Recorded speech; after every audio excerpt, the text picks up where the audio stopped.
El Museo de la Revolución en la Frontera te invita a disfrutar de su nueva serie titulada Muref, Tradición y Leyenda de Ciudad Juárez, donde los personajes de la historia vibran por narrarte su paso en algunos periodos de la Revolución Mexicana. Una mezcla entre leyenda e historia es lo que veremos en esta ocasión. Hagamos tradición oral con la historia de Ciudad Juárez.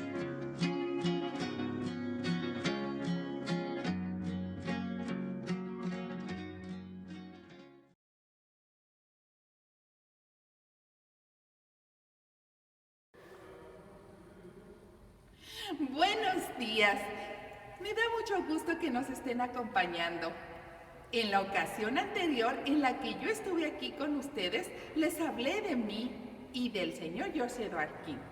Yo soy Leonor Siqueiros y fui la primer traductora entre el arquitecto que diseñó este museo y el ingeniero Garfias, que fue quien también le dio vida a este lugar. Pero el día de hoy no vengo a platicarles sobre eso, porque estoy segura que ya vino el señor Jorge Arquín a platicar con ustedes sobre el museo y su construcción. El día de hoy les quiero hablar sobre algunas cosas que pasaron cuando en esta ciudad estalló la Revolución Mexicana y de cómo la pasamos muchas de las familias que vivíamos aquí en Ciudad Juárez. Para empezar, quiero recordar a mi amiga Socorrito. Ella era cocinera en mi casa y cada vez que iba a mi casa, en la hacienda donde yo vivía, aquí a las orillas de la ciudad, pues trataba de ayudarla lo más que podía, porque Socorrito tenía muchos niños, todos pequeñitos, y todos andaban descalzos todo el tiempo. Ellos a veces no tenían que comer. Comían bien cuando iban a mi casa y cuando podía trabajar ahí algunos días. Pero cuando no iba, yo trataba de darle lo más que podía de ahí, de lo que teníamos en la cocina, y de regalarle algunas cosas. Pero eso no le gustaba ni a mi papá ni a mi marido.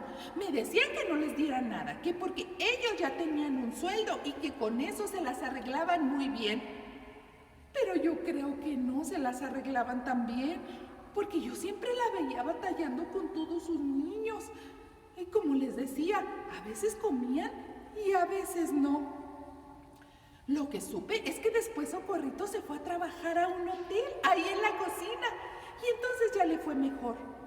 En aquel tiempo ya me platicaba todo lo que estaban viviendo. Decía que a su hermana le iba peor que a ella, que ella tenía más niños y más niñas como hijitos, y que también todos estaban descalzos, y que su esposo a veces tenía trabajo y a veces no tenía trabajo, y que le debían mucho a su patrón. Entonces para ellos era muy difícil la vida. Como les decía, mi marido no quería que les ayudara, porque decía que ellos ya trabajaban y que con eso debían arreglárselas. Pues es que para entonces yo ya estaba casada. Y entonces tenía que hacerle caso a mi marido de muchas cosas. Sí. Por ejemplo, el día de la reunión, aquí, de la gran cena, del gran banquete en el que trabajó Socorrito, tuve que traerlo. Es que, aunque yo no me quería casar, pues sí estaba obligada por la amistad entre las familias. Y es que si me hubiera negado a casarme, ¿qué creen que hubiera pasado?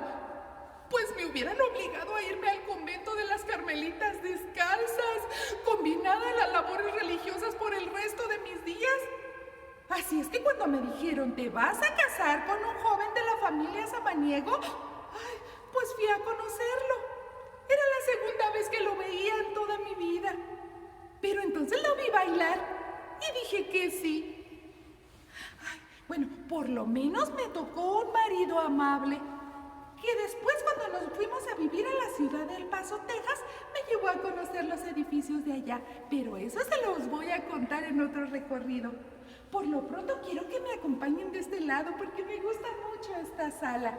Vengan para acá. Al mismo tiempo, les sigo platicando de otras cosas. Cuando Socorrito me platicaba de todas sus necesidades, de lo que pasaba con su hermana y con sus niños, pues la verdad a mí se me hacía muy triste. Entonces yo empecé a comprender que todo lo que ellos protestaban, todo lo que a ellos no les gustaba, pues es que tenían razón. Y entonces me dijo que ella y su marido se iban a unir a unos rieleros y que se iban a unir a la bola. Ay, la verdad a mí eso me dio mucho miedo, pero yo sabía que ella tenía razón y su marido también. Y entonces empezaron aquí los enfrentamientos. Ay, y todo se puso muy difícil, la violencia y todo lo demás. Entonces mis abuelos y mis papás tuvieron que cerrar las tiendas que tenían aquí en la calle, esta que se llamaba Calle del Comercio. Y muchas de las familias nos fuimos hacia El Paso, Texas. Desde allá sí pudieron seguir con los negocios, pero ya no era lo mismo. Tuvimos que empezar de nuevo allá. Y mucha de la gente que se quedó aquí, pues no podía ir a refugiarse ahí al Paso. O no querían, porque ellos querían seguir luchando aquí por lo que ellos llamaban sus derechos. Y creo que tenían razón, porque lo primero era darle de comer a sus hijos, que era lo que me platicaban Socorrito y a veces su hermana, algunas de las veces que la llegué a conocer y que llegué a platicar con ella. Creo que era una vida muy difícil, por lo cual nosotros teníamos que entenderlos, a pesar de todo, a pesar de que nos hubiera perjudicado a nosotros, a las familias más importantes de aquí de la ciudad. Luego mi papá, que no estaba tan metido en la política, ni mi esposo, que eran de la familia Samaniego, pues a ellos les interesaban las cuestiones comerciales. Ellos más bien eran comerciantes y empresarios. Ellos entonces empezaron a juntar con algunos otros señores comerciantes que tenían amistad con los políticos y pudimos conocer al señor Abraham González, que durante un tiempo fue gobernador de este estado. Era un señor de un pensamiento muy avanzado, porque él estudió en Francia en una de las universidades de allá. Él también era hijo de una de las mejores familias de aquí de Chihuahua.